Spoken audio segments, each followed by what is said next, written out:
existe alguma restrição ao tratamento com o magnetismo? A única restrição que existe é se o magnetizador não souber o que vai fazer. Porque a gente pode fazer mal se a gente faz errado. Não adianta a gente querer ser ingênuo e dizer, se você errar, os espíritos vão e corrigem. Não, não corrigem. Porque tem erros que são grosseiros.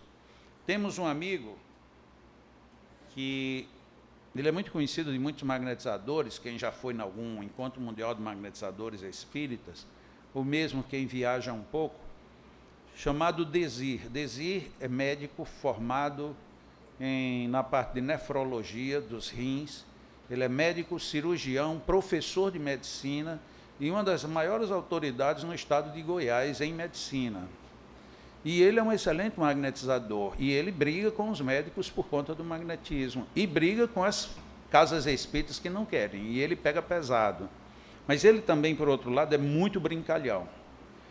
E ele diz assim, olha, a gente aprende que não se deve aplicar um passe dos pés para a cabeça. Isto, inclusive, é uma das coisas que Deleuze diz, isso aí é princípio. Você pode fazer qualquer coisa, mas não quebrem um princípio, porque se você quebrar, dá errado. E aí ele, continuando nas explicações dele, diz, olha, não aplica-se passe dos pés para a cabeça, porque faz mal. Mas se você quiser experimentar, experimente na sogra. Eu conto essa brincadeira porque, na realidade, isso é uma coisa séria. Se você fizer algo errado, vai dar errado.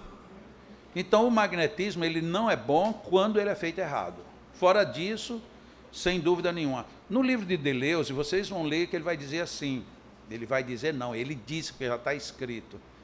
Eu fui traído agora. Se minha mulher tivesse aqui, ela tinha olhado para mim e tinha sorrido, porque ela sabe que eu não gosto dessa expressão. Deleuze vai dizer, como que ele vai dizer se ele já disse, se ele já escreveu? Ele não vai dizer coisa nenhuma, já está lá. E aí Deleuze diz sobre essas questões, meu Deus do céu, fui esticar o assunto, era o que ele tinha dito? Uau! Não era nem isso, a questão de princípio. Daqui a pouco eu lembro, eu estou velho, mas nem tanto, já eu volto ao assunto. Vamos aqui. Como pode agir o magnetismo nas enfermidades provocadas por espíritos obsessores, através da implantação de equipamentos no perispírito do paciente, refletindo no seu corpo físico? Isso aqui é um assunto que ele precisa de algumas abordagens complementares. Eu vou dizer uma coisa que não é suficiente para contraditar o assunto, mas que deixa uma explicação muito razoável. Ainda há pouco nós falamos aqui do capítulo 8 do Livro dos Médiuns, quando os espíritos disseram, não é permitido fazer um veneno. Ok. Quer dizer que os espíritos não permitem fazer um veneno, mas permitem fazer um chip para ficar controlando você com controle remoto? Ponto 2. O que é uma obsessão? Uma obsessão é um sistema sintônico, ou seja, dois estão em sintonia. Ora, um chip vai estabelecer a sintonia com quem? Você põe um chip em mim e a partir daqui agora você estabeleceu algo além da minha sintonia? Essa coisa está discrepante da doutrina espírita. Essa história de colocar chip, infelizmente, veio por uma autoridade espírita. Infelizmente.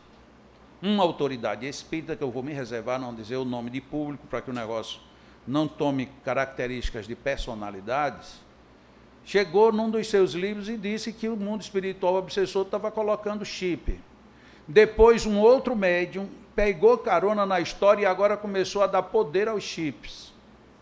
Depois, uma outra escola, tudo para não dizer nomes, colocou que isso está parte dentro da doutrina espírita, e não está.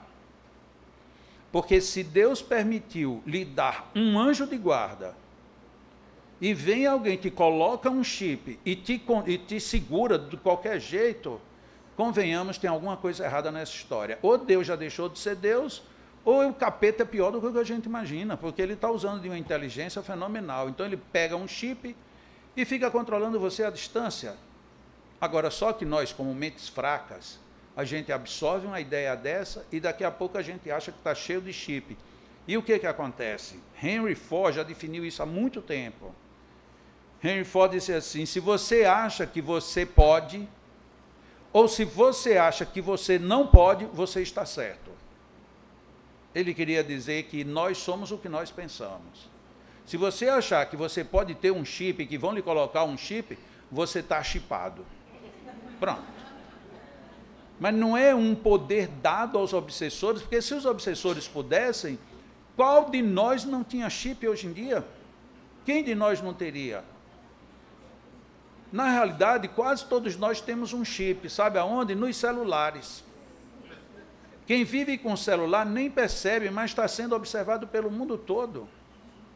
Ou você acha que aquelas conversinhas, aquelas brincadeirinhas que a gente faz, aquilo depois que você deu um del, apagou tudo? Nem pense nisso. As pessoas que têm esse tipo de comportamento, que acham que nada mais está registrado, está perdida. Porque está tudo registrado. E ainda que não esteja registrado fisicamente, está registrado no campo psíquico nosso. Quantas experiências a gente já tem há mais de 50 anos? Por exemplo, uma pessoa passa numa rua, regularmente, colocam ele num estado profundo de hipnose e sonambúlico, e pergunta, da sua rua, de onde você sai, até 3 ruas adiante, tem quantos postes? E a pessoa diz. E quantos fios? Do trecho tal ao qual tem 8 fios, mas depois só seguem 6 fios. E pergunta, você já olhou isso alguma vez? Nunca. E como é que você sabe? Nosso inconsciente registra tudo. Então eu não preciso de um chip para que ninguém me controle. Agora, aqueles que professam a teoria dos chips, eles têm hipóteses maravilhosas. A gente desliga, a gente desconecta, só no meu centro faz, só no centro Y faz. Ou seja, o capeta é tão danado, mas esqueceu de encapetar aqueles centros. Porque só aquele resolve isso. Por que não é muito melhor os obsessores, pegando a nossa faixa frágil, eles tomam conta? Olha, por conta de eu falar de magnetismo, eu sou condenado por muita gente, como eu sou o obsidiado mor do Brasil. É uma obsessão. E eu uso a técnica mais comum. Quer dizer que eu estou obsidiado? Tá, então reze por mim. O que a gente faz por quem está obsidiado? Reza, então reze por mim. Se você está com raiva de mim, reze por mim. Se você acha que eu estou obsidiado, reze por mim. E alguém me pergunta, e por que o obsessor não pega Jacó? Por quê? Porque dá trabalho. Todo final de semana ele tem que estar comigo em algum lugar ouvindo eu falar de Allan Kardec, ele está perdido. Ou ele já se doutrinou, ou ele já largou, ele desiste. Onde é que ele vai colocar um chip em mim? Colocam, realmente, a minha beleza me dificulta, isso é um chip. Né? Mas fora disso, pergunta a Aureni. Né? A Aureni, ela chega para mim e diz, meu lindo, como vai? Aí você pergunta, e como é que ela sabe disso? Perispírito a perispírito. O pobre do Tiago fica doido, mas é assim. Né? Fazer o quê? Mas brincadeiras à parte, pensemos melhor nessa história de chip, porque a gente tem coisa mais séria para se preocupar. Vamos pensar nos nossos males, nas nossas críticas imperdoáveis, nos nossos julgamentos inclementes. Vamos pensar nisso, que a gente tira tudo que é de chip que tem. Porque o que nós temos de chip são as nossas sintonias. No paciente dos Estados Unidos, quando ele saiu do tratamento magnético, ou quando de uma hipertensão, diabetes, permaneceram, houve cura permanente, eu não sei, porque como esse caso foi pontual, a pessoa chegou lá no centro, não era espírita e depois não frequentou. Eu não sei o que foi que aconteceu depois, mas durante o período em que ele esteve em tratamento, ele cortou, inclusive isso foi condenado lá pelo próprio grupo, ele cortou todos os medicamentos de hipertensão e de diabetes, inclusive a insulina. E enquanto ele fez o tratamento, a insulina não passou de 150. Isso é um absurdo. Porque se você tomava insulina e vivia em 300, sem insulina você cair para 150. Agora, realmente eu não sei o que aconteceu depois. Um tratamento magnético poderá ser eficaz, mesmo que este não aceite e seja feito à distância, pode ser eficaz, mas é bem mais trabalhoso. Porque quanto maior a sintonia, melhor o trânsito energético. Mas, na nossa casa, ninguém é pedido que seja espírita nem que tenha fé, a ninguém. Você quer fazer o tratamento, é igual um médico. O que o médico diz? Você tem que tomar esses medicamentos. Pronto, você quer fazer o tratamento, siga essa recomendação. E lá nossa recomendação é, tome a água desse jeito, receba tantos passos assim, e dependendo do tipo de tratamento, é conveniente que você só venha se tratar aqui. Não por ser melhor ou pior, mas é que tem tratamentos que às vezes quando você mistura muita coisa, dá errado lá na frente. Os movimentos utilizados nos passes de refluxo devem ser iguais aos utilizados nos passes do fluxo? Sim. Por quê? Porque a lógica do magnetismo é o funcionamento sempre da alta para baixa frequência. Então, a alta frequência está acima e a baixa frequência está embaixo. Não importa se é fluxo ou se é refluxo. Então, quando você vai fazer, por exemplo, um passe longitudinal, na frente é de cima para baixo e nas costas é de cima para baixo.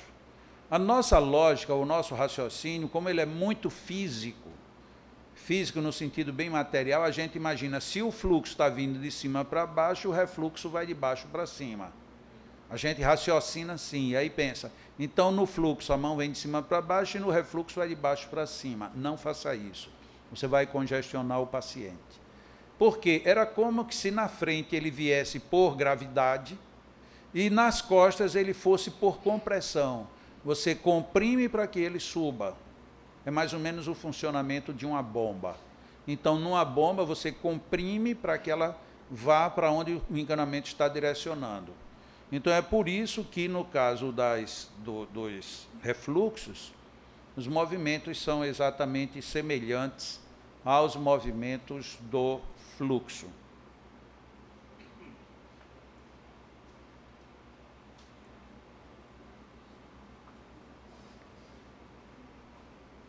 As massagens têm influências nos campos de força?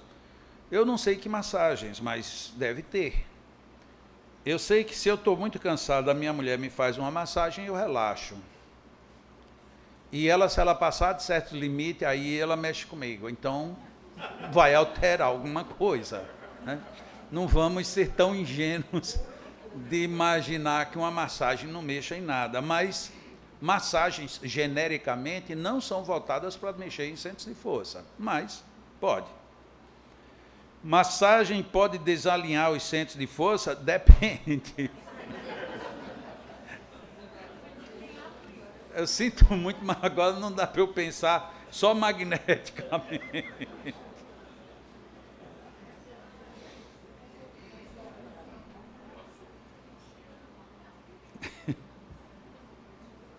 Eu pensei bobagem aqui, não vou dizer. Hein? Pois é, por isso que eu não vou dizer. A câmera já está vendo que eu estou vermelho. Para quem me conhece sabe que eu pensei alguma bobagem, mas deixa para lá. Uma criança de 10 anos só dorme bem quando recebe massagens nas costas. Faça. Se você sabe que é esse o caminho para a criança dormir, vai e massageie. Agora, se você quer saber magneticamente, que nenhuma pergunta veio sobre magnetismo. Se você quer magnetizar alguém, você pode, inclusive, as aflorações, como Deleuze chamava, o que eram as aflorações? Eram massagens psíquicas.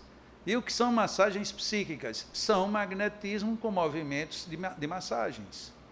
Só que aí tem que entrar de novo no princípio. Uma massagem você pode fazer de cima para baixo, de baixo para cima, do lado, do jeito que você quiser.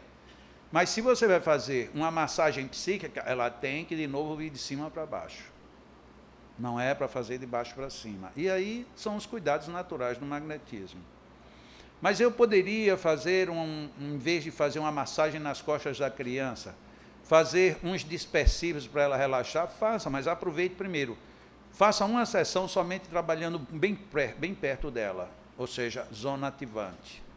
No outro dia, faça trabalhando bem distante. No outro dia, faça dispersando muito perto, depois dispersando muito distante. E você vai descobrir que uma dessas vai encaixar perfeitamente. E na hora que encaixar, é aquilo ali que você vai fazer. O que fazer com os assistidos que se mediunizam durante o passe? Depende. Se for numa reunião mediúnica, aproveita e faz o que deve ser feito. Evoca, convoca, pergunta, e aí vai, direciona, dirige. Agora, se é numa cabine de passe, está lá todo mundo e a pessoa incorpora, normalmente o que se faz é, espera que todo mundo saia e depois se chama aquele à responsabilidade. Ah, mas a pessoa não é médium, é educada, não é nada, pois então quando eu terminar tudo, converse com ela. Porque ali não é o lugar apropriado. Então tem horas que não adianta a gente ficar com muitos arrudeios. Allan Kardec conta um caso, e vocês já leram, de uma senhora que começou a aparecer coisas quebrando dentro de casa. Quebrava isso, quebrava aquilo, aí chamaram Allan Kardec para ele ver. Quando ele chega lá, e disseram que era um espírito que estava revoltado com as mulheres, porque as mulheres eram fofoqueiras. Eu fico pensando, se ainda tivesse desse tipo de espírito hoje em dia, as casas iam virar de perna para o ar. Não é verdade? Porque não é que mulher fofoque, não é bem isso. Elas comentam os fatos, né? Às vezes colocando uns pontinhos fora do lugar, mas nada muito grave. Como é que é? São curiosas, né? Demais. Esse demais falou tudo. Vocês notaram que esse demais aí deu, né? E aí ele faz assim, aí o espírito diz assim, diga para as senhoras que o espírito está dizendo que elas vão ter que parar de ser fofoqueiras. E Kardec, com jeito, não queria dizer. Aí Kardec veio com uma conversa mole. Não, porque olhe os espíritos, não sei. Aí o espírito derruba uma outra coisa e diz, diga para ele dizer o que eu estou dizendo, diga que elas são fofoqueiras, para que elas acordem. Aí ele foi e disse, olha, o espírito está dizendo que vocês são muito fofoqueiras, e está bom de parar com isso. Pronto. Aí elas pararam de fofocar e o espírito parou de derrubar as coisas. É um acordo, né?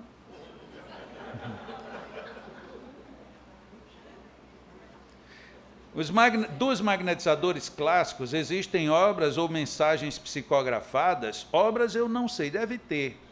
Imagine que Barão do Poté dizia que naquela época, mais ou menos ali perto da época de 1865, por aí, ele contabilizou um ano, no período de 1 ano e meio, teve mais de 900 livros novos sobre magnetismo na Europa, em 1 ano e meio.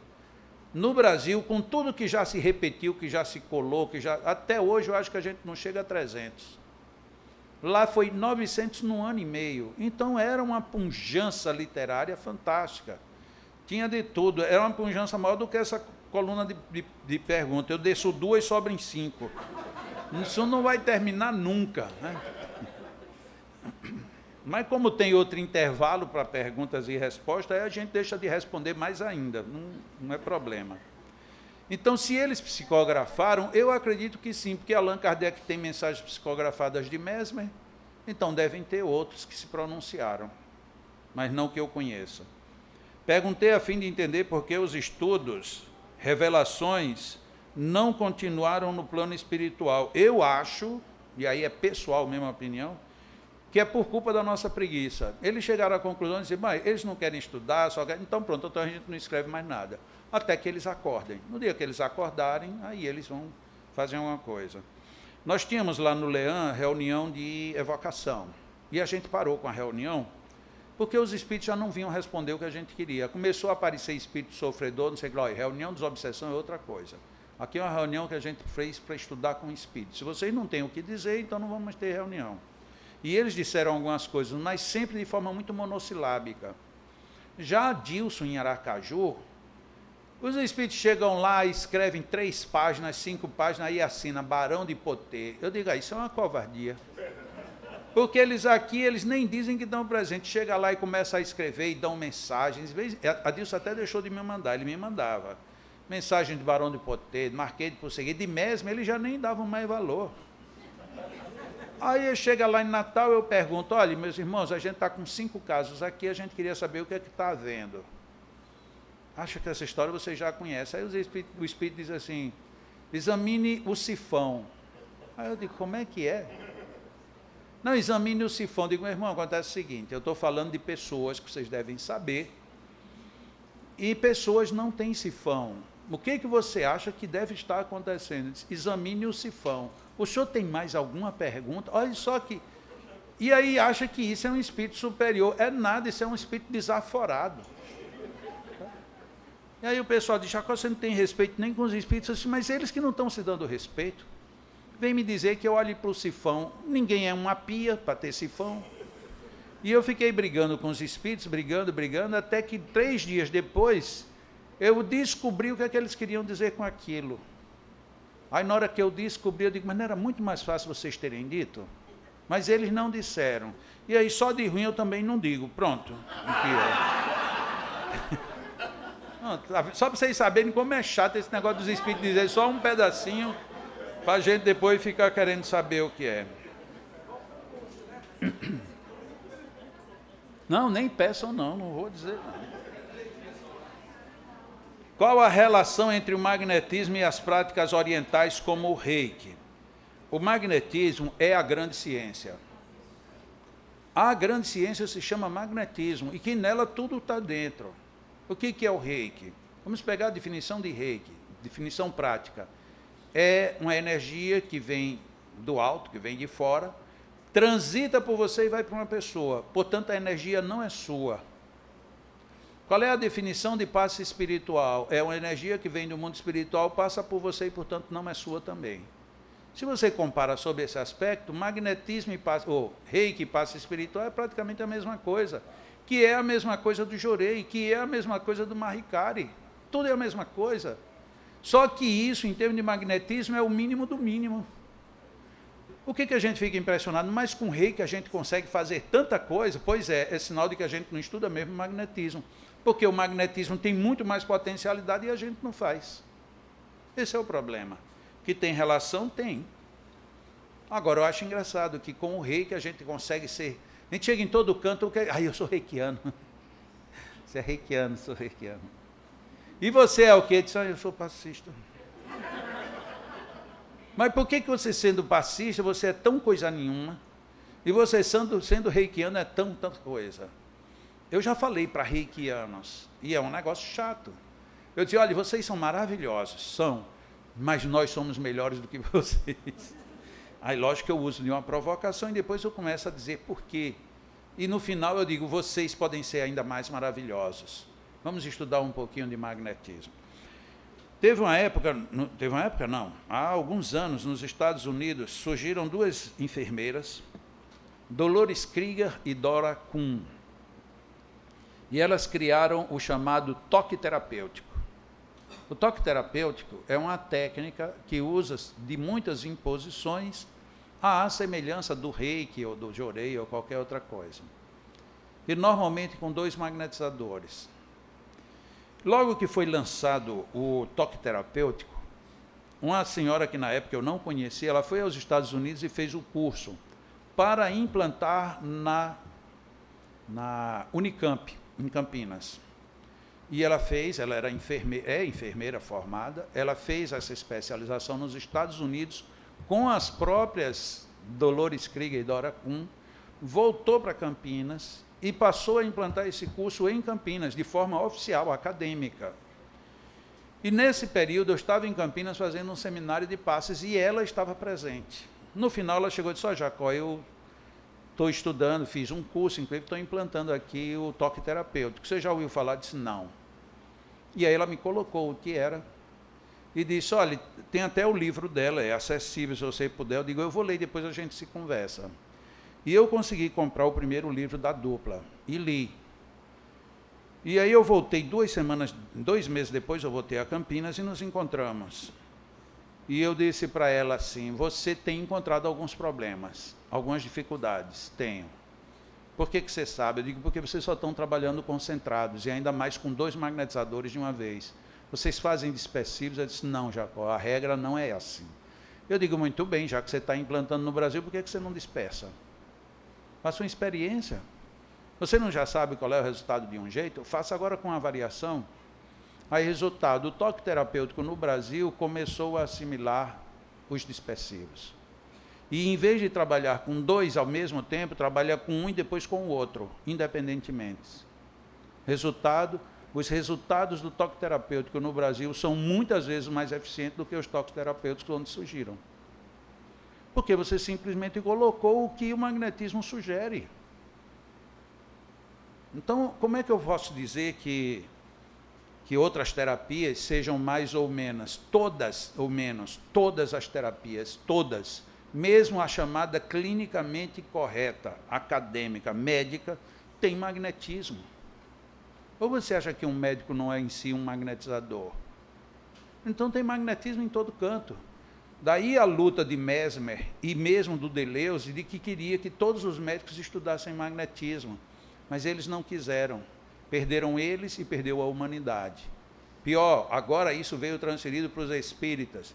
Os espíritas continuam não querendo, estão perdendo eles e está perdendo a humanidade. Mas qual o real problema em se aplicar passe sozinho? Pode ou não pode? Quais orientações? Eu vou dizer uma coisa que o meio espírita não gosta que eu diga, mas é verdade. O movimento espírita hoje, ele está cheio, mas cheio, transbordando de não pode. Quase nada do que você quer fazer é possível, porque tudo é proibido. Eu estou com o meu filho em casa doente, eu gostaria de aplicar um passe nele, não pode. Porque não pode aplicar um passe em casa, não pode uma mãe aplicar um passe num filho, não pode um marido, não sei. Ah, então eu vou trazer aqui num outro horário, fora de reunião também, não pode, que tem que ser no horário, no dia e no lugar certo. Não, mas é porque eu prefiro escolher aquele passe, também não pode, porque o passista tem que ser o da vez. Não, mas eu gostaria então que pelo menos na hora a gente fizesse uma oração específica, pedindo ao guia, também não pode, porque essas alturas o guia já sabe. Ou seja, você não pode nada. Eu queria, não pode. Não, mas eu estava só pensando, também não pode.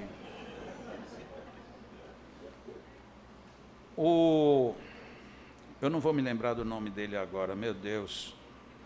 Rubem Braga. Rubem Alves. Rubem Alves era pastor presbítero.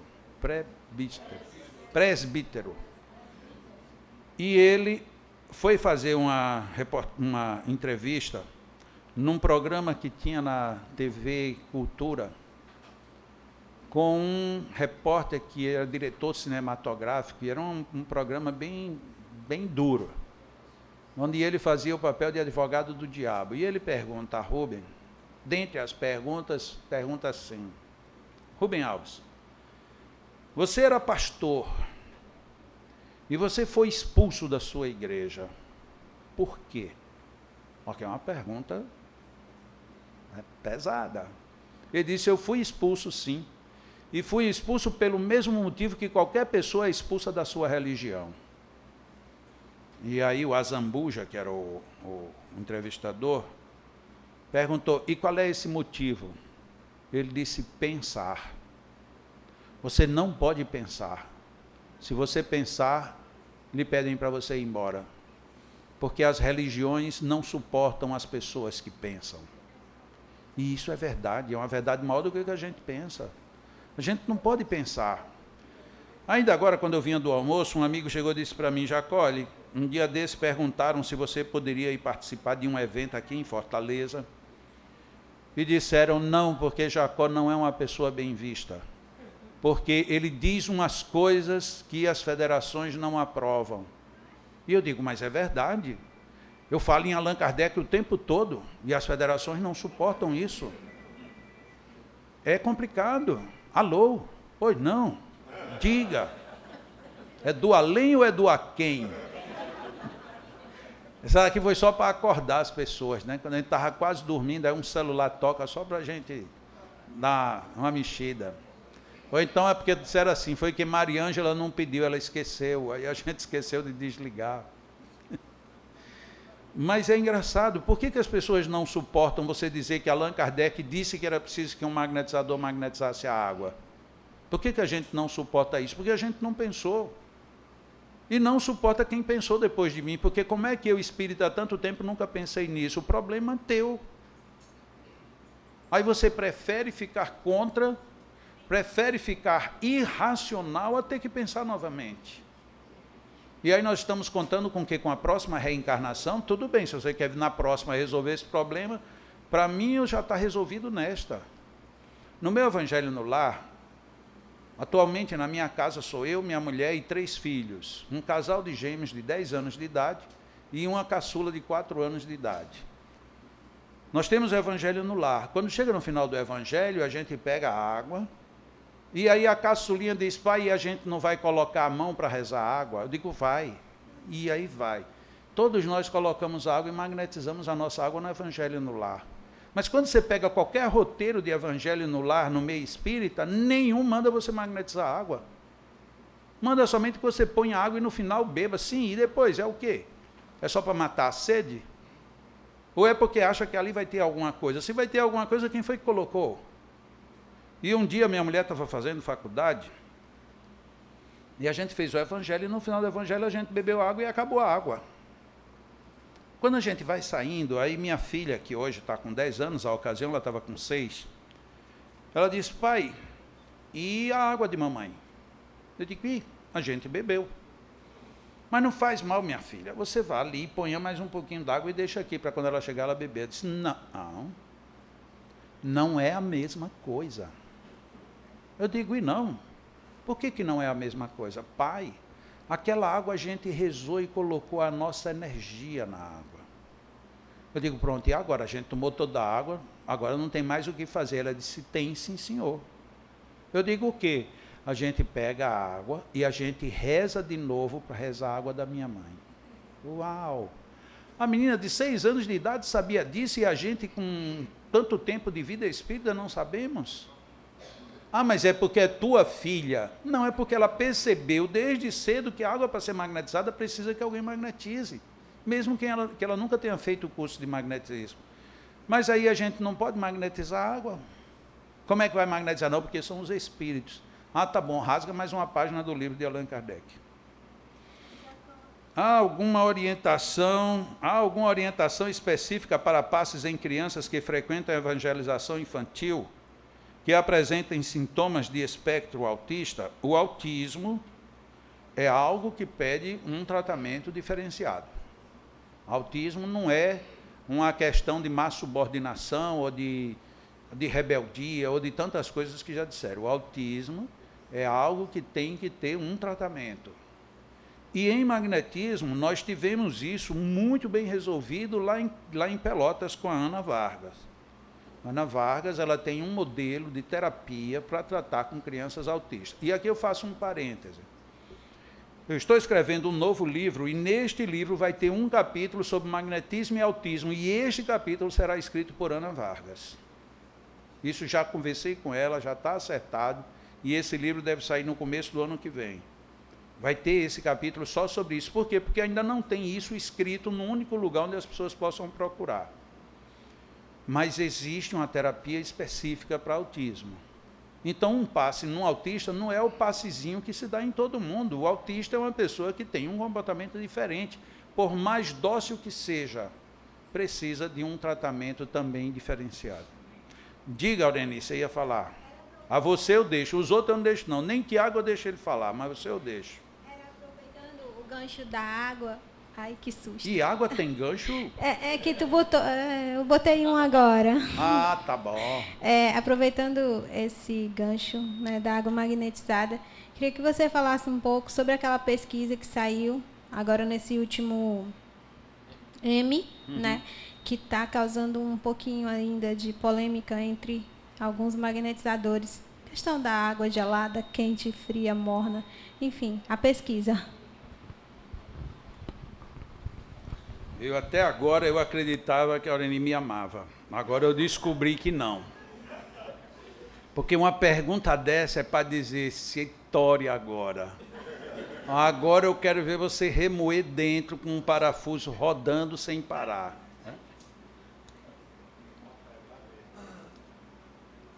Por outro lado, se você abre para perguntas e respostas e você não está preparado nem para as perguntas nem para a resposta, era melhor não ter aberto. Então vamos mudar de assunto e pronto. Né? Tem um senhor lá no Rio Grande do Sul, que ele já de algum tempo, ele vem fazendo experiências com água, e ele tem estudado, até onde eu sei, as tensões superficiais da água. E ele considera, ele faz um paralelo, linha reta, entre magnetização de água e essas tensões. Então ele observa que as águas magnetizadas, elas alteram as tensões, e que depois de um certo tempo essas tensões se desfazem. E ele chegou a uma conclusão bem linear. Significa dizer que a magnetização dura pouco tempo e, portanto, não é mais como se dizia antigamente. Eu acho que é no mínimo precipitado. Porque ainda que as tensões indiquem que houve uma interferência externa, não quer dizer que só foi isso que se alterou. E aí ele complicou mais ainda quando ele disse que se você gela, esfria, ou se você, no caso, se você muda as condições térmicas da água, você altera essas tensões. Óbvio, mas é claro que altera. Só que aí ele chegou à mesma conclusão. Se você aqueceu e alterou essas tensões, é porque você acabou com o magnetismo da água. E o mesmo se você esfriou a água.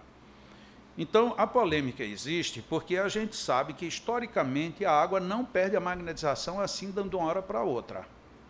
Se você magnetizou a água e deixou ali a água, ela vai continuar preservando. Colocou na geladeira, ela preserva. Se você ferver a água, ela preserva o magnetismo. Ele chegou à conclusão de que não, porque alteram os campos em que eles estão sob a observação dele. Mas a pergunta crucial é, o campo que você está vendo é o campo energético ou é um campo de tensão física? Se é de tensão física, você não pode extrapolar e tirar a conclusão que tira. Mas por que aqui isso gerou um problema? Para que fique bem claro. No 10º Encontro Mundial de Magnetizadores, que foi este ano, em Pelotas, no Rio Grande do Sul, quando tinha terminado o evento, literalmente, todo mundo tinha apresentado os temas, já tinha sido feita a última palestra, tudo, tinha acabado tudo. No momento final, a pessoa que recebeu o evento, bom, inclusive agora vamos encerrar, vamos fazer aqui uma prece de encerramento, logo em seguida nós vamos ter um jantar e tal, mas eu gostaria de convidar o fulano, o bendito fulano, para que ele venha aqui só cumprimentar aqui, porque afinal de contas ele já abordou um assunto que interessa a nós.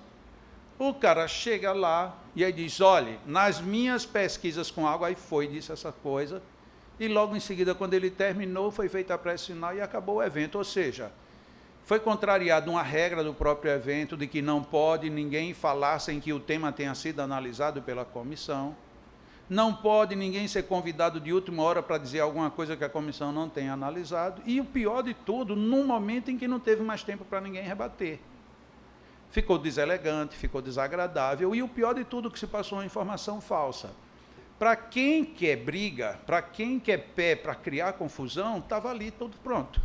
Agora é só a gente brigar por isso. Eu acho que está certo ou eu acho que está errado. E como nós espíritas nem sempre usamos do bom senso de analisar o que foi que ele disse, aí entram os partidários, ele está certo, e o que está errado. Sim, mas ele está certo por quê? Ou ele está errado por quê? E aí o assunto acaba.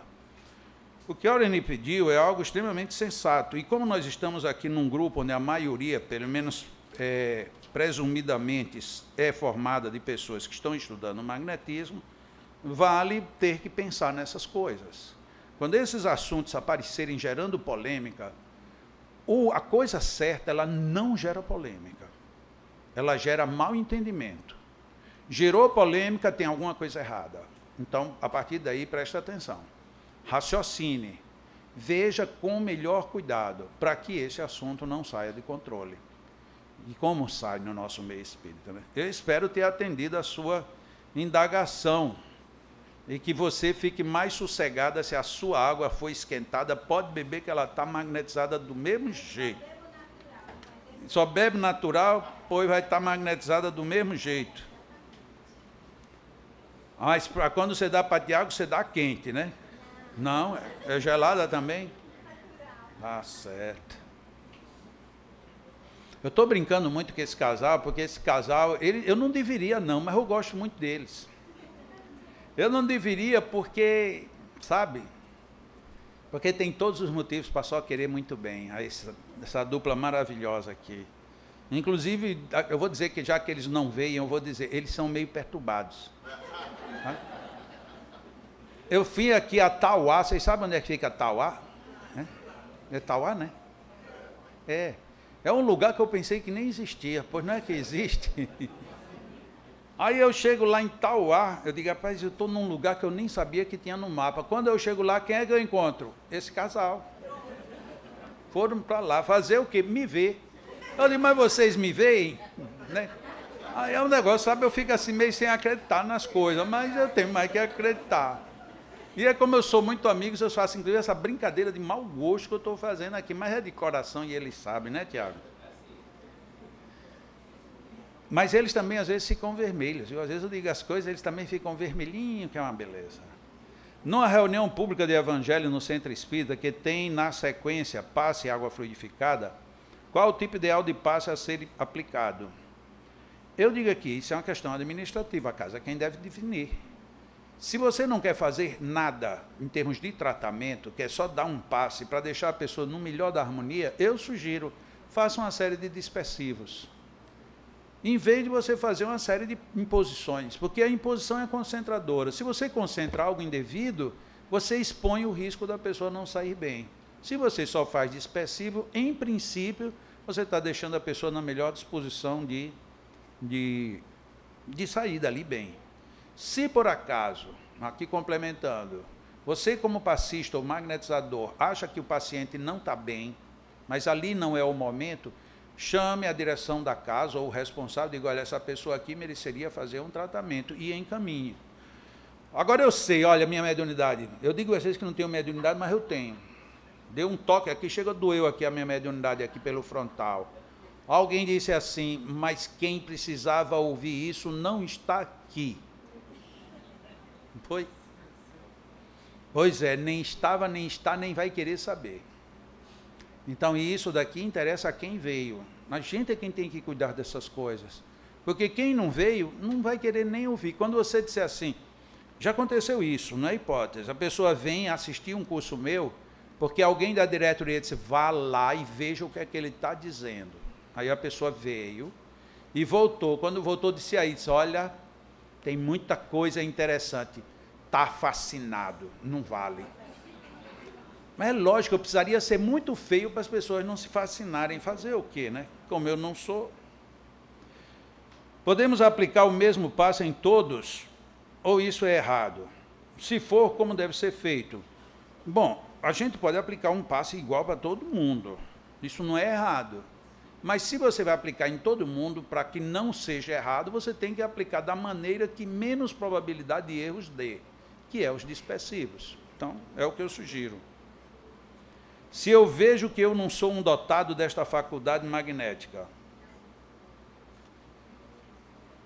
mas posso, através da vontade e do estudo aprofundado, desenvolver essa faculdade magnética, Allan Kardec diz que sim. E se ele diz que sim, eu não sou o que vai dizer o contrário. É correto tratar a mediunidade deseducada com passe magnético? É correto, mas talvez nem sempre seja só isso.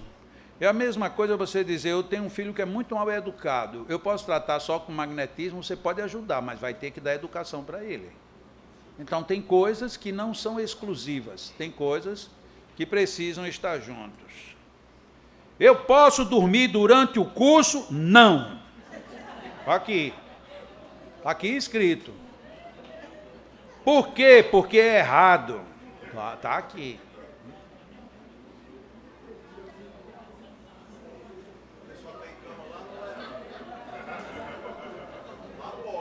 Lá pode, né? É, eu estou sabendo o que é que você quer dizer com isso. Jacó, o que há sobre a relação da homeopatia complementando no tratamento de doenças as aplicações magnéticas? A homeopatia, ela é um desenvolvimento dos campos energéticos em favor do próprio homem. Na hora em que você está desenvolvendo energias para trabalhar com energia, isso tem tudo a ver com magnetismo. Mas não quer dizer que a homeopatia, ela por si só, já é um magnetismo específico. Não, ali tem um magnetismo bem atribuído e bem aplicado. E as relações estão exatamente nisso. Neste caso que eu contei, onde você tem um paciente à distância, em que você detecta que o problema é um problema energético num determinado órgão ou setor, você pode homeopaticamente trabalhar isso. Imagina você estar numa cidade que não tem um centro espírita, não tem um magnetizador, não tem nada. Mas você tem homeopatas em todo canto. Por que você não pega um homeopata para tratar aquele centro? Então, isso é possível. E, portanto, a homeopatia entra aí com uma força fenomenal. Técnicas corretas para curar inflamações nos ombros e tendões que saem dos ombros até os cotovelos. Teve uma pessoa que, na hora do intervalo, veio me fazer uma pergunta sobre questões de erisipela, retenções de líquidos nos membros inferiores e dificuldades por conta disso. E eu disse assim, nós temos lá em Natal, além do curso de janeiro, nós temos no meio do ano uma reciclagem com os trabalhadores. Este ano, por conta da minha agenda, a reciclagem aconteceu agora em setembro. Nesta reciclagem, a gente teve, além dos assuntos mais internos da equipe, a gente teve 2 assuntos que foram abordados por 2 pessoas lá da nossa instituição que estão trabalhando esses temas especificamente. Um dos assuntos é exatamente TCM, tratamento da circulação pelo magnetismo. E o outro assunto foi a terapia da fibromialgia. Então, esses 2 assuntos, eles já vêm sendo pesquisados em vários centros, e lá no LEAN, especificamente, a gente tem dedicado um pouco de atenção com estes temas. E nós tivemos o debate...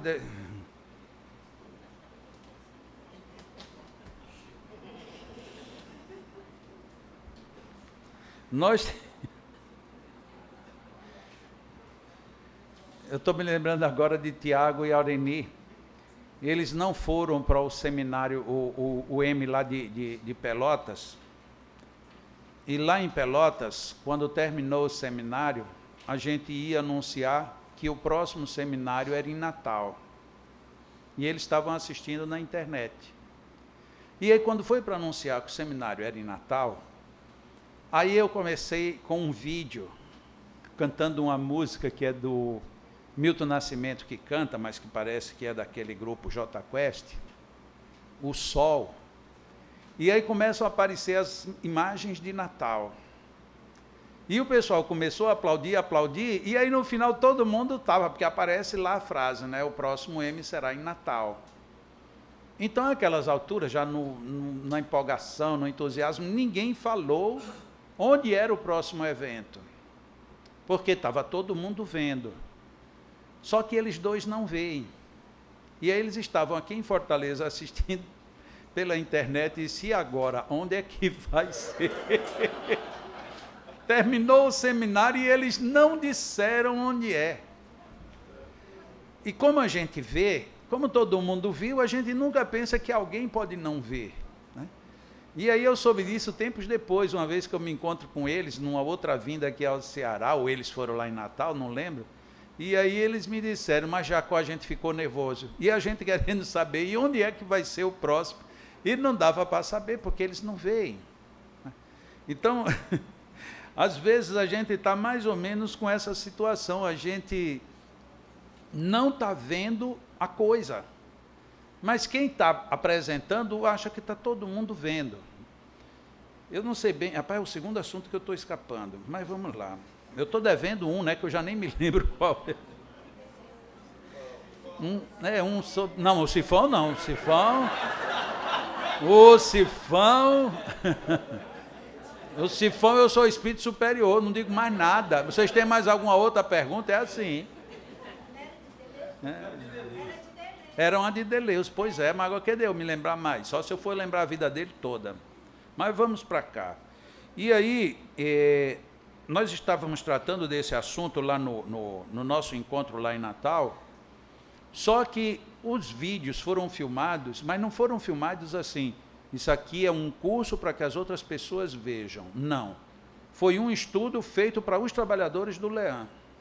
Então, esse material ficou pronto, só que a gente pensou em não divulgar de jeito nenhum. Por quê? Porque é um material interno, é um material de estudo. Só que, coincidentemente, logo em seguida, na primeira viagem que eu fiz, eu não me lembro mais para onde foi, porque como eu tenho viajado todo final de semana, eu não sei mais onde é que eu estive a semana passada, né? Mas aí as pessoas começaram a perguntar muito sobre problemas de circulação e problemas de dores localizadas, como essa parte dessa pergunta aqui. Que apesar de que por aqui eu não posso dizer que isto seja necessariamente uma questão de fibromialgia, mas tem muita relação com. E aí eu coloquei, disse, olha, infelizmente a gente tem um material, mas é um material reservado e tal, e aí começaram a escrever lá para o Lean, para pedir uma cópia desses DVDs. Tanto que foi colocado e vai ser agora liberado os DVDs, é um DVD sobre TCM e um DVD sobre fibromialgia. Fibromialgia responde muito por isso aqui, mesmo que isso não seja casos de fibromialgia. Mas como foram os estudos bem criteriosos, e você, inclusive, começa você fazendo toda uma análise anatomofisiológica, a gente termina entendendo um pouco do que acontece. E no final, inclusive, num desses dois casos, os dois casos, foram feitas experiências lá ao vivo, com uma máquina russa que mede alterações nos campos das pessoas. E num dos casos houve uma alteração bem significativa, apesar de que foi um passo de demonstração e que não era de esperar um grande resultado, mas mesmo como demonstração já apresentou resultado. Então o que eu sugiro é assim, para a pessoa que veio me perguntar aqui na hora do intervalo, e que agora aqui também vale, é esta semana que vem escrever lá para a editora vidaesaber@gmail.com, porque é provável que já nessa próxima semana estejam disponibilizados esses 2 DVDs. Eu não sei quanto é, nem quanto é taxa de correio, nem nada, mas eu sei que são 2 DVDs que são muito interessantes, porque vocês teriam como trabalhar com segurança problemas de circulação e também problemas que mexem com isso aqui, com esses tendões, com os ombros, com cotovelos. Não é o caso da chikungunya, não. Devido à chikungunya. Eu, por enquanto, não tenho nenhuma pesquisa em cima, sugiro que se trabalhe as dores pelos modelos de Deleuze. As dores trabalhando pelo modelo de Deleuze são muito boas. E eu acrescento, até porque às vezes as pessoas lendo não percebem. Ele, num dos momentos lá, meio que na entrelinhas, ele sugere que algumas dores você pode tratar como que se o centro das dores fosse o epigastro, portanto, o centro gástrico, e você, então, faz concentrados ali, e ele, apesar de não dizer desse jeito, seria a forma mais segura. Uma mão concentrando no gástrico e a outra arrastando até os pés, por dispersivos rápidos. Faça isso e depois acompanhe. E, lógico, depois vai e dispersa no gástrico. Normalmente, isto tem o poder de dissipar dores genéricas em todos os lugares. Então, talvez seja por aí. Inflamação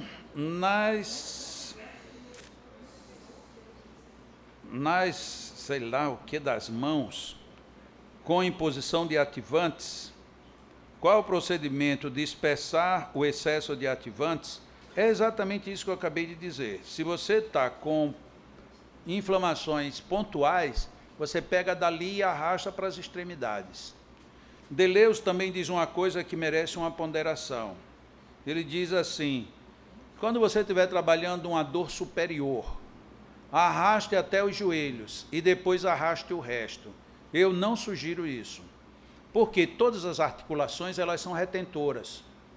Se você arrasta para uma articulação, você corre o risco de transferir o processo. Eu sugiro, se você vai transferir e não vai levar até fora de uma vez, pare no meio das coxas. Eu acho que é uma medida muito preventiva. Arraste até o meio das coxas, E aí, num segundo momento, você pega das coxas e aí leva até o fim. É mais seguro do que você parar nos joelhos. Apesar de que ele sugere que pare nos joelhos, ok? A necessidade de o passe ser aplicado por 3, 4 passistas ao mesmo tempo, eu não sou dos que concordam com esse procedimento. Tem muita gente que faz, eu prefiro não. E vou começar pelo o argumento mais simples. Vamos imaginar, temos 4 magnetizadores para uma pessoa. E no final deu errado. Quem é o culpado? Você não sabe. E que se der certo, quem foi que fez o certo? Você também não sabe. Ou seja, você não aprende com isso. Depois, é preciso que os 4 tenham uma boa afinidade magnética, não é afinidade pessoal. E depois, os 4 têm que estabelecer relação magnética com o paciente. Às vezes, 1 por 1 é difícil, imagina 4 por 1. Então, eu não vejo vantagens. Mas tem 4 pessoas que querem atender um paciente. Um atende, sai, entra o outro, sai, entra o outro, sai, entra o outro, sai. Porque você, pelo menos, pode detectar coisas. Quem fez errado, quem fez mais, quem fez menos. A partir de que momento o paciente se sentiu melhor ou pior. Mas, vamos que vamos. Sendo um aplicando dispersivos e o outro impondo nas mãos, isso tem efeito? Tem. Mas imagine se eu aplico um ativante, concentro, e você vem com um dispersivo antagônico ao meu. O efeito vai ficar prejudicado. Se o fluido fui eu, olha a proposta de Allan Kardec. Ele não trata nesse assunto, mas ele coloca como genérico. Os fluidos retornam para a fonte de onde provieram. Bom, se fui eu quem doei o fluido é para retornar para quem? Para mim. Então eu te apliquei um fluido muito concentrado. Você não vai precisar daquilo todo. Quem é que deve fazer o dispersivo? Eu. Por quê? Porque a sobra volta para mim. Agora, se eu doei, e na hora da dispersão é um outro que dispersa, para onde é que vai o fluido que era meu? Pode ser que ele se perca e você se descompõe. Então, é melhor que cada um faça a sua parte. Erisipele pode ser também problema no laríngeo. E digo também que a pessoa em questão está com erisipela na perna, com trombos, já é cardíaco de safena e mamária. É o tal caso. A terapia da circulação por magnetismo, ele não trata só das pernas, ele trata da circulação como um todo. Como eu disse, nesse livro que eu estou escrevendo, vai sair esse capítulo sobre o TCM. E vai sair, inclusive, com uma coisa que nem foi apresentado agora em Natal. Porque a gente trabalha basicamente o TCM nos membros inferiores e depois na grande circulação. Mas e quando, por exemplo, uma pessoa tira um câncer de mama e afeta o sistema linfático e começa a ficar com o braço inchado? Isso é um problema de circulação. Sim, e aí, como é que a gente faz? Não tem nada escrito sobre isso. Então também vai ser tratado isso. Muitos problemas cardiológicos que precisaram safenas, que precisaram pontes, que precisaram de estentes, está dentro do próprio processo circulatório. Então o TCM é uma das respostas muito boas para isto. Foi exatamente essa pessoa que fez essa pergunta que me pediu, e eu falei que ela procurasse esse vídeo do TCM. Trombos, inclusive, são tratados por TCM.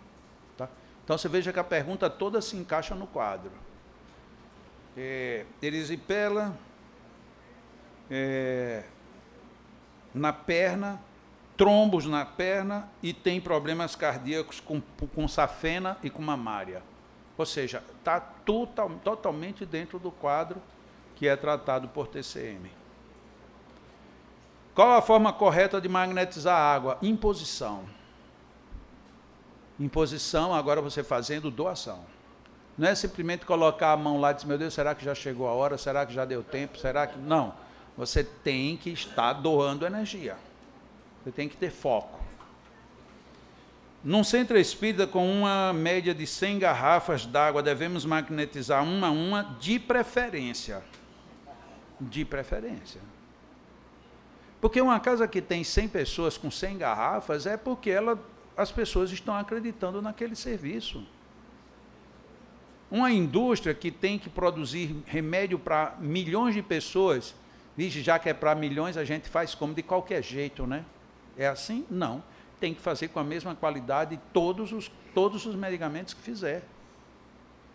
Por que quando a gente vai a trabalhar água magnetizada, não, então faz assim, põe aqui todas, vamos lá. Senhor Deus, tu que faz a água dos oceanos, magnetiza logo tudo aqui de uma vez. Aí ele faz, e sua coragem foi para onde, meu filho? Tenha coragem, a gente tem que saber o que é que está fazendo.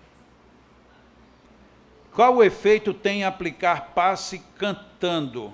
Depende da música, da voz. Você imagina aquelas rezadeiras do interior que fica aqui, Senhor Jesus Maria, venha cá, meu Senhor. Os espíritos fazem, deixa ela cuidar sozinha. Né? Agora, se você está lá cantando, como o grupo daqui, que eu vi um CD, aquelas músicas bem... Né? Um dia todos nós seremos anjos, vamos trabalhar e acreditar. Nossa, até a água começa...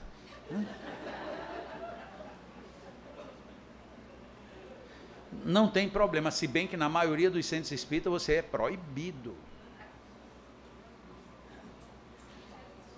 Muita gente de federação não gosta de mim porque eu digo as coisas. Mas como eu não quero falar no plural, vou falar no singular. A Federação Espírita do Estado do Rio Grande do Norte. A Federação Espírita do Estado do Rio Grande do Norte vai fazer 15 anos que não me convida para fazer uma palestra. A explicação qual é? Porque há 15 anos eu fiz uma palestra e cantei. Só isso. Mas cantou o quê? A palestra era sobre suicídio. E no final eu cantei uma música que é, quando eu falo sobre suicídio, normalmente eu canto, chamada A Vida é Alegre, que é uma exaltação para que a gente valorize a vida. E desde então, 15 anos, eu não falo na federação do meu estado. Agora vamos agora falar aqui, e aí onde eles não gostam que eu fale. Primeiro, eles não gostam que eu diga isso. Mas segundo, eles não gostam pelo complemento, porque na realidade não foi porque eu cantei. Na realidade é porque eu falo em magnetismo. Como você não pode dizer nada, então é porque você canta. Aí vieram me convidar, faz uns 5 anos me convidaram, já que você tem que voltar a falar na federação. Eu digo, pois é, você me convide que eu vou. Não, eu vim lhe convidar, tudo bem, mas eu só falo lá se eu cantar. Não, desse jeito não pode. Eu digo, ou seja, então você quer me dizer que é proibido cantar? Não, você pode cantar em qualquer lugar. Não, na federação então não pode cantar. Não, não pode cantar. Então, quem fez essa pergunta aqui, fazer um passe cantando na Federação do Espírita do Rio Grande do Norte, não pode. Agora, qual é a lógica? Eu não sei. Eu não sei, eles nunca explicaram, disseram só que não pode. Eu até perguntei, né, que eu sou ousado, mas eu cantei tão ruim assim.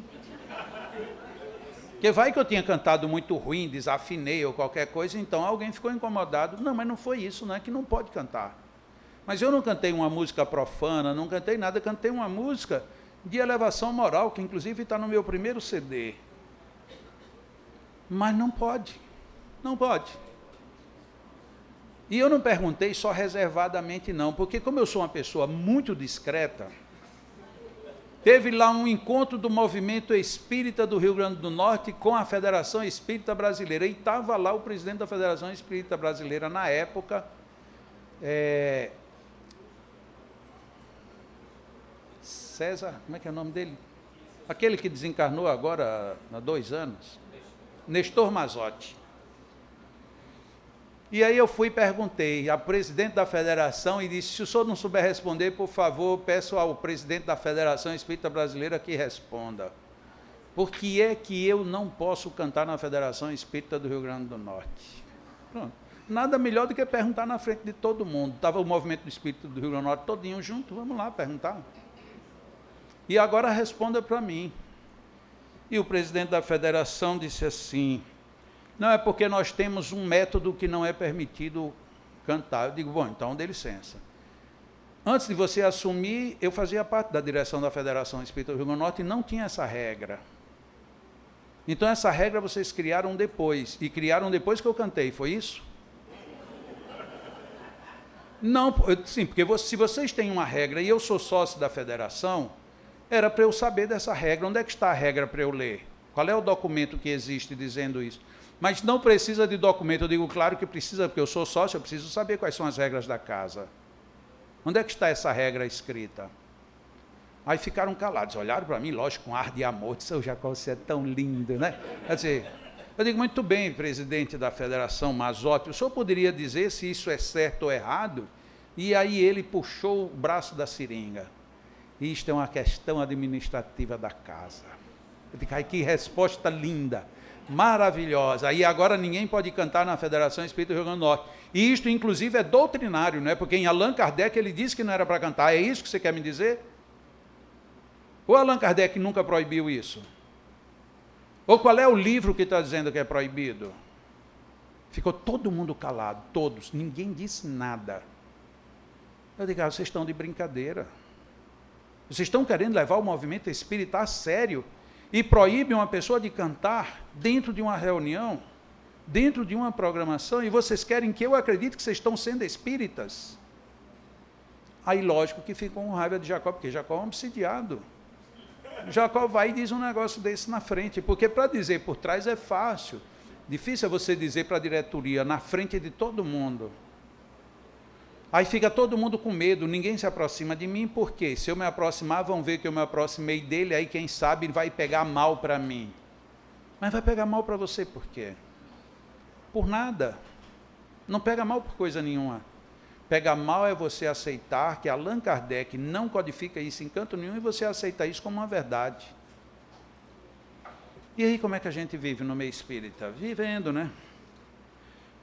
E agora, se eu for, imagine se eu só aplicasse passos cantando. Jesus, nas fontes do teu poder, Senhor, abençoa, traduz as tuas bênçãos nesta alma de paz. As pessoas vão dizer, como é? Quer dizer que agora tem que cantar. Eu não canto porque eu encanto, só por isso, vamos lá. Como se percebe se a doença ou o mal físico decorre de um excesso ou escassez de fluido? Para que se tenha segurança da necessidade ou não necessidade de aplicação magnética, é concentrada ou dispersiva? Essa é uma resposta ruim, eu não gosto de dá-la, mas é o jeito. É preciso desenvolver o tato magnético. Eu digo que ela é chata porque a pessoa logo em seguida quer dizer, e onde é que eu vou estudar isso, treinar isso? Não tem. Você tem que treinar sozinho. E tem uma boa notícia. Eu estou escrevendo um livro, como eu já disse, e depois desse, se eu não viajar tanto como eu escrevi este ano, aí eu pretendo no ano que vem escrever um livro sobre tato magnético. Não existe na literatura mundial nada sobre tato magnético. Mas é preciso que a gente desenvolva. Os exercícios de tato magnético, quando a gente chega na parte prática desses exercícios, a primeira coisa que a gente faz é tentar detectar, está sobrando ou faltando fluido. Imagine, é o primeiro exercício sério de tato magnético. A pergunta está perguntando exatamente o primeiro exercício básico. Agora imagine tudo que vem depois. Então nós estamos andando muito lentamente. Allan Kardec recomendou um livro que se chama Dupla Vista. Só que esse livro é um romance. Naquele catálogo que eu falei de manhã, está lá a recomendação do livro A Dupla Vista. Eu tive um trabalho enorme, muito grande para encontrar esse livro. Não encontrei em internet, não encontrei nas grandes bibliotecas mundiais, não tinha. E aí tem uma amiga que ela é de Goiás e ela foi à França para passar 6 meses. E aí eu disse a ela, disse, olha, não faça disso uma obsessão, mas se você conseguir de alguma forma, alguma coisa sobre esse livro, me dê notícia. E ela conseguiu, ela escaneou, me mandou o livro já está traduzido Era para ele ter sido lançado este ano, não foi por problemas da editora, mas que vai ser lançado logo na virada do ano. Só que tem um detalhe, é um romance, e no fundo ele não fala tanto sobre a dupla vista como era de se esperar, desculpem. Mas é um livro extremamente rico, não pela história como romance, mas pelas manifestações que são ali anotadas. E o livro ainda não ficou totalmente pronto, porque eu estou enchendo o livro de notas para poder dar sentido a muitas coisas que, se você ler como romance, vai ser somente uma leitura que não vai sobrar nada no final. Então vai ser um livro muito interessante. Esse está praticamente pronto. Está dependendo somente de umas poucas notas, eu acho que 5 ou 6 notas, porque como dependem de referências bibliográficas, eu vou colocá-las para o livro ficar bem legal. O nome do livro vai ser esse mesmo, A Dupla Vista. Começo do ano ele vai estar aí publicado. É um livro por recomendação de Allan Kardec. Como se pode saber que órgão está influenciando o sistema ou o sintoma em outro órgão? Pelo tato magnético. Em termos de magnetismo, tem que ser o tato magnético. E aí precisa ser desenvolvida. Por que o baço e o fígado refletem problemas em outros órgãos? Porque quando nós estudamos magnetismo, nós tivemos muitos passos muito demorados. Os nossos avanços foram mínimos. Quando vocês leram o livro O Passe, vocês viram que ali tinham 7 centros de força, inclusive 2 trocados de lugar. O gástrico estava lá embaixo e o esplênico lá em cima perdido. Na realidade, o gástrico tem que estar lá em cima do alto do estômago e o esplênico logo embaixo, logo ao lado, bem pertinho. Depois surgiu o centro humeral. Depois surgiu o centro básico. E agora, para você trabalhar TCM, só para o TCM de pernas, só ali, independente desses outros que a gente falou, só ali tem 10 centros de força novos. Só para trabalhar as pernas. Já tem 10 considerações diferentes. Se você quer trabalhar agora os outros membros, aí vai aparecer mais uma infinidade de centros. Se você quer trabalhar, no caso, como a gente falou de manhã, diabetes, hipertensão, você vai ter que trabalhar com o men-men. Se você tem uma pessoa com problemas de equilíbrio e que está difícil de solução, você precisa trabalhar com o reverso do coronário. Onde é que está o reverso do coronário? Na região do períneo. Abrindo a como a 180 graus em relação ao coronário. E aí como é que você trabalha isso? O paciente tem que estar deitado de banda na posição fetal. Então você vai começar a descobrir que tem várias situações diferentes. E que vai depender, você quer resolver ou não quer resolver? Você quer resolver? Então o caminho é por aqui. Então são novidades que aparentemente nunca foram novidades. Simplesmente a gente muito lerdamente tem caminhado nesse sentido. Então quando a gente vê aqui e pergunta, por que é que o baço e o fígado interferem em outros órgãos?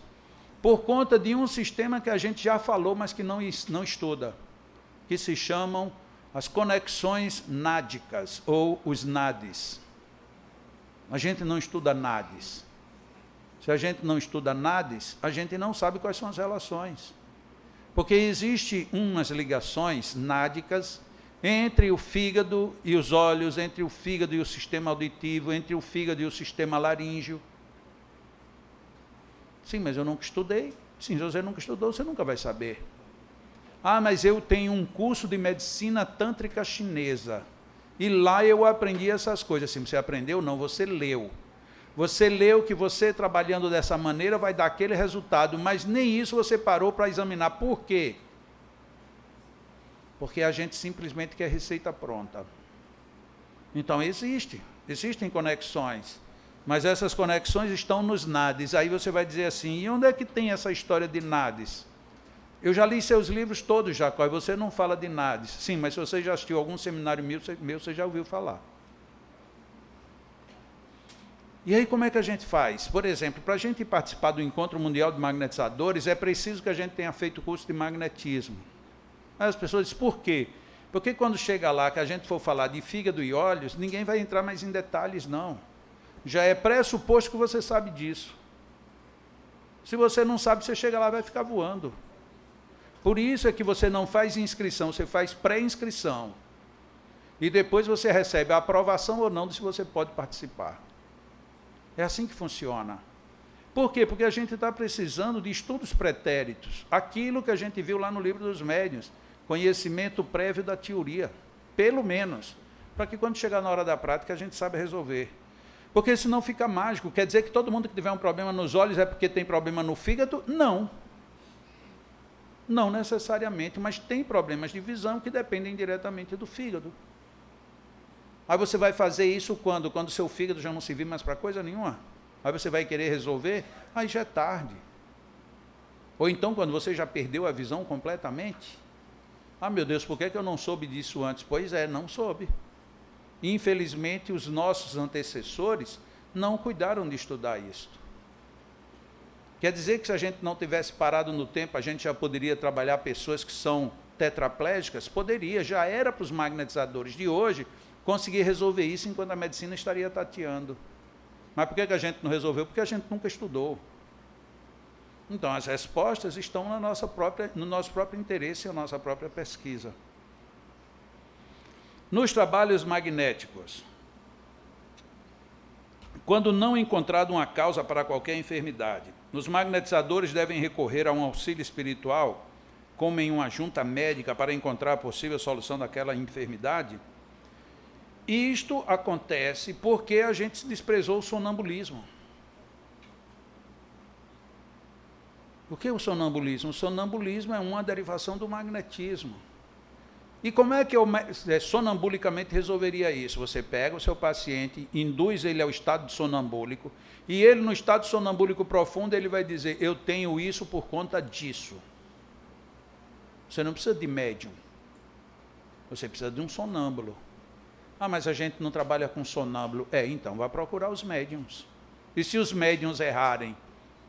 Não sei. Se você, como magnetizador, errar, você sabe quem é o culpado, é você. Se você, como sonâmbulo, errar, você sabe quem é o culpado, é o sonâmbulo. Mas se foram os espíritos, quem é que é o culpado? A gente não sabe. E se acertarem? Será que se a gente perguntar a eles depois, e aí, meu irmão, já que era isso, como é que você descobriu para a gente poder aprender? Diz, quando você precisar de novo, me chame. A gente aprende o que com isso? Nada. A gente não aprende. Aí eles dizem assim, isso é para você ter humildade. Não, é porque eles não sabem dizer, ou não querem. Aí as pessoas dizem, Jacó não dispensa nem os espíritos. Fazer o quê? Os magnetizadores pressupõem que eles tenham conhecimento teórico e prático. Você usou muito bem a expressão, os magnetizadores pressupõem, mas não sabem. Agora, o sonâmbulo, bem sonambulizado, ele sabe. E ele diz, inclusive, que não sabe. E diz até mais. Um sonâmbulo em estado profundo, ele diz, olha, eu não consigo ver, ou então eu estou vendo, mas eu não sei o que é. Mas tente descobrir. Aí ele fica, olha, tem um espírito aqui, tem um médico, ele não fala a palavra espírito, tem um médico aqui, que ele está me mostrando, aí diz o que é que está mostrando. E agora depois ele está dizendo, olha, esta vesícula aqui que está inflamada. E onde é que fica a vesícula? Olha, onde eu estou pegando é mais ou menos na altura da perna, um pouco acima, embaixo de um negócio assim meio vermelho. Vesícula biliar, que ele não sabe dizer o nome. E quem é que está dizendo isso? O sonâmbulo. Aí você vai e mexe na vesícula biliar do sujeito e o sujeito fica bom. E aí? Não precisei de médium. Mas como a gente não tem sonâmbulos, nem tem magnetizadores para sonambulizar as pessoas, aí a gente tem que se recorrer dos médiums. E os médiums muitas vezes são falhos. E os espíritos muitas vezes são ignorantes. E aí a gente fica no mato sem cachorro. Quem tem Alzheimer e depressão pode fazer um tratamento com magnetismo? Deve. Lá na nossa instituição, como eu disse, nós lidamos com idosos. A nossa instituição, enquanto lar de idosos, por isso é que lá se chama Lar Espírita Alvorada Nova. É um abrigo de idosos. A maioria dos idosos que lá chega com problemas associados ao Alzheimer ou a Parkinson, ou a problema já de esclerose. E como é que a gente faz? Manda embora? Não quero? Não, a gente vai e faz o tratamento convencional. E semanalmente eles têm impasses. E aquilo dali para a gente é um verdadeiro laboratório. E para eles, uma verdadeira bênção. Tem pessoas que chegam lá sem reconhecer mais ninguém. E daqui a pouco está reconhecendo todo mundo de lá. Mas isso não existe para quem tem Alzheimer.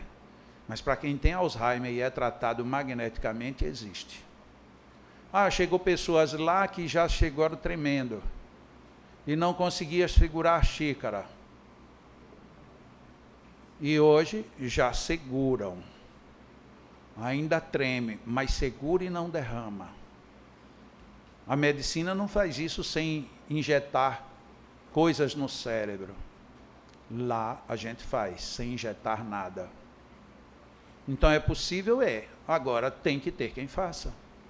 Só que você aplicar um passe de Alzheimer não é aplicar um passe de 1 minuto nem 2. É você trabalhar. E vai trabalhar onde? Se você acha que magnetizar 100 garrafas dá trabalho, imagine você magnetizar milhões de neurônios numa única pessoa.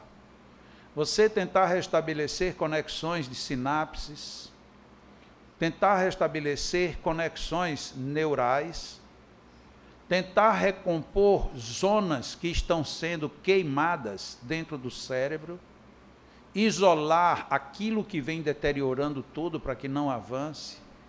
Você pensa que isso é um trabalho de brincadeira? É um trabalho seríssimo e que demanda tempo, atenção, foco, objetividade.